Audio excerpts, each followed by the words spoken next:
And we're back. You're listening to the Entrepreneurial Web, doing our last segment here with my buddy Kevin Herson, owner of Doc Herson's.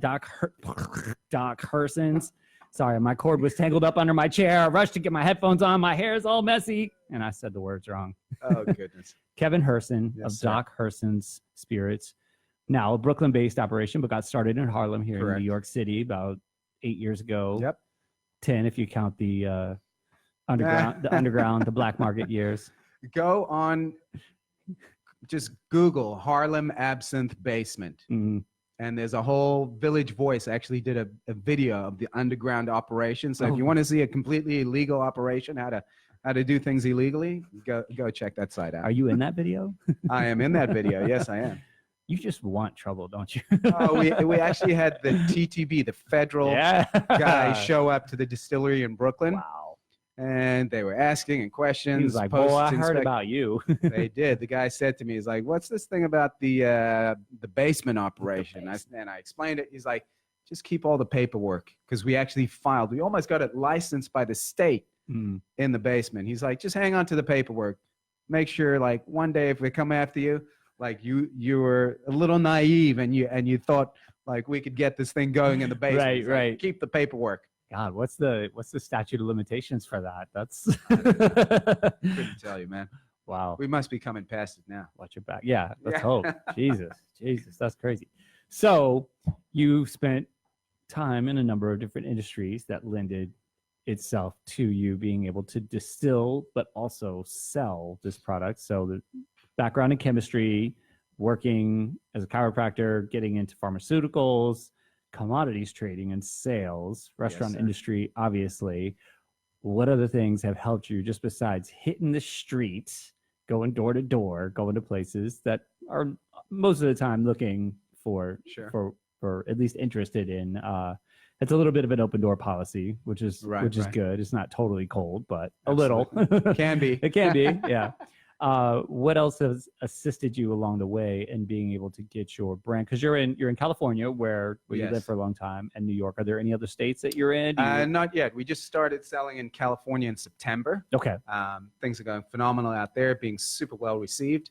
And New York, we got a couple other states lined up, but I don't think anything will get going. And what about internationally, in terms of online sales? We have had some inquiries from Germany, from the UK, and a handful of Japan, actually. Canada. Yeah. It's a little bit tricky at times. Yeah. Navigating through the legal side of distributing a controlled substance, being alcohol, can be a little tricky at times. And plus, we're selling everything we're making. We're expanding the distillery actually at the moment. So we don't want to get too far ahead of ourselves, and then we can't supply, the demand. So pace is important, right? There's a bit of a balance. So we're quite happy with the way things are growing, New York, California. Gotcha. And we'll continue to add states as we grow the company and grow production and inventory and everything. So it's not we're not looking to go from zero to a billionaire overnight kind of thing. Doesn't work anyways.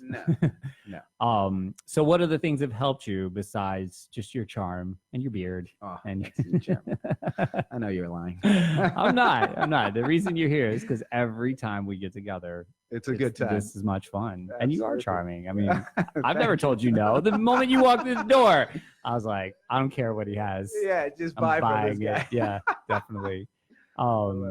So what else has helped you along the way? I know you're very active on social media. Sure. What other things, in addition to that, you're welcome to talk about social media. What else has helped you really get your brand and your name out there? You know what? I'm going to throw out, besides the social media, besides knocking on doors and busting out shops and everything like that, I'm going to throw some props out to the community of the initial guys that started this craft spirits boom across the country. And you're talking about the Kings County guys.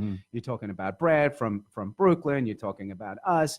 You're talking about there's maybe less than 10 people that were the core craft distilleries right from the get-go. And I think the fact that we didn't start making gin, that we didn't make moonshine, that we didn't make whiskey, the fact that we started making absinthe and there was not a single other person in that little community that was making absinthe, everyone kind of was rooting for us. You were no longer competition in we that weren't way. competition, and we were accepted, and people saw that we were doing this from scratch. We don't buy any neutral spirits and alcohol, which a lot of branding companies, they color and flavor and slap a label. We make the stuff from scratch, from the raw ingredients. We do it legit right from the get-go. And I think that is very well respected in the community, because people who are craft distilleries understand the difference of making it from scratch versus coloring and flavoring alcohol, basically. So I think our reputation right from the get-go was super well respected by that craft community. So when Colin from Kings County sold some whiskey, says, oh, you need to make a Sazerac for your menu, go speak to Kev. He's over, Kevin and Stacy, they make absinthe down the road over. So I think what has helped us tremendously is the community of that core group of craft distilleries. And we've done our work, we've busted our chops, we continue to do so. Which you have to. It's you New have York. to every day. Yeah, it's great that you said that. You have to have, a lot of people neglect that. You have to have the product. It's got to be on point, especially in this market, man. You can't play games. Like you get exposed here, that's a wrap. People will just like push you aside. It's like smoke and mirrors. Yeah. So the legitimacy of the actual product, but you also said a really interesting thing, which goes back to answering the initial question of what is in the spirit or spirits of an entrepreneur. And you filled a void. There was clearly a need where, like, we didn't need another gin. We didn't need another whiskey, but we did need an absinthe. Correct. And what you said, it's happened with me, where a lot of people have asked me to help them curate their cocktail menu. They want to do a craft cocktail menu for their bar or whatever. And they wanted to utilize as many local ingredients as possible. And you always come up, because it's like, yeah, you have choices in whiskey, you have choices in gin. There's only one absinthe. Exactly. I'm like, you're gonna buy that shit because he's my buddy. But no, that's like really integral. And so I was mentioning at the beginning, I put out this LinkedIn question earlier in the week that got a huge response. And it had to do with, like, what is an entrepreneur? And so many people talked about that. Like, an entrepreneur can sniff out a need. And there's strategy and things involved, but like they have to be able to act on that. And this was not easy. Like, by no means. Not easy at all. None of it is. But like this, you chose a particularly hard path. Yeah. Everybody else was like, there's a little bit of light down that road. Well, it's not very well lit. And you were like, look at that dark one with like the briar patch. And like, I think that's a tiger. Fuck it, let's go. Yeah, let's do it. My beard will protect me. You really took an untraveled path. Like, we literally took a major untraveled path, and to even make it more difficult, we didn't go along the lines of a super traditional, classic French style absinthe. We don't advocate drinking our absinthe with the sugar cube and the ice water drip. We do it over ice. We've modernized the whole experience. We got plenty shit from all the purists and the absinthe guys. Worry about that. But we couldn't give two shits about them, to be quite honest with you. And so I think we've really, really done to absinthe and modernized absinthe, and really have actually started to create a whole new way people look at, drink, experience, and use absinthe. And you said another, we've really changed the way people see it. And one of the key, no, it's fine. One of the key things you said there too, which is also really, it really gets at the core of this, is it's an experience. It's not, you're not just like, hey, buy this product because it's good, because I make it, because There's